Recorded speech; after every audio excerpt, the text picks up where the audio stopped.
370 पे supreme court का जो मुहर लगा है उसके बारे में आप क्या कहना चाहते हैं?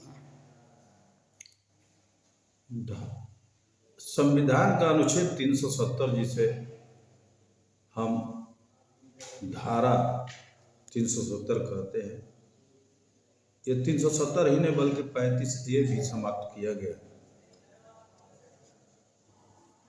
हमारे संसद के द्वारा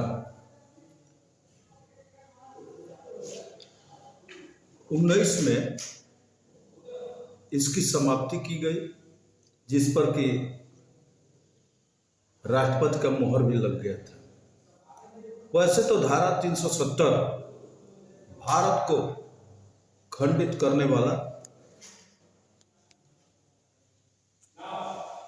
एक धारा थी, जो कि सदैव देश से कटा हुआ, जहां पर कि न हमारा संविधान काम करता था, न हमारे संविधान में पदों पर बैठे हुए लोगों का कोई आदेश वहां पर काम करता था। राजनीतिक, सामाजिक और शिक्षा के क्षेत्र में भारत को अहित करने वाला एक धाराएं थी। उस धारा के चलते भले ही हम कह दें कि जम्मू कश्मीर भारत का एक अविभाज्य अंग है, लेकिन वहां पर हमारा कोई कार्य नहीं हो रहा था। जबकि ये 1954 में जो लागू हुआ, एक अस्थायी धारा के रूप में इसको जोड़ा गया था, लेकिन अंग्रेजों के दत्तक पुत्र कांग्रेसियों के द्वारा इसको अस्थायित्व देने का कार्य होता रहा, जिसके चलते वहां से भारत के अन्य लोग, चाहे वो ब्राह्मण हो या किसी अन्य धर्म का हो, मुस्लिम छोड़ करके वहां से पलायन कर गए। जब 370 की समाप्ति हुई, बड़ी हो हल्ला उठा, और जबकि संवैधानिक स्तर पर सारी प्रक्रिया पूरा करने के बाद इसकी समाप्ति हुई, 18 लोगों ने इसके विरोध में पुनर्याचिका दायर किया, जिसमें कि 60 घंटा भारत विरोधी तत्वों के द्वारा बहस किया गया, जिसमें कि सबसे ज्यादा लंबा टाइम 10 घंटा कपिल सिब्बल को दिया गया था। प्रशांत भूषण से लेकर के अन्य भारत विरोधी जो धारणा रखते हैं, ऐसे ऐसे वकील का उसमें बहस हुआ। लेकिन चूंकि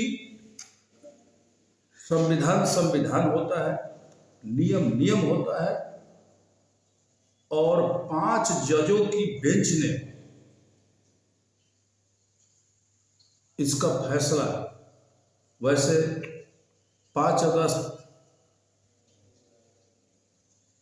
को सुरक्षित किया था,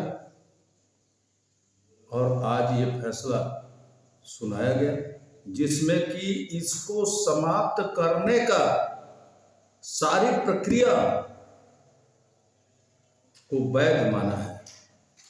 अब मैं यही कहूंगा कि धारा 370 पर अनर्गल प्रलाप अब बंद होना चाहिए, बकवास बंद होना चाहिए। अगर भारत में कानून का राज है, अगर इस तरह का प्रश्न धारा 370 पर लोग उठाते हैं, तो एक देशद्रोही कानून के अंतर्गत उन पर कार्य होना चाहिए। और मैं अखिल भारतीय सवर्ण मोर्चा का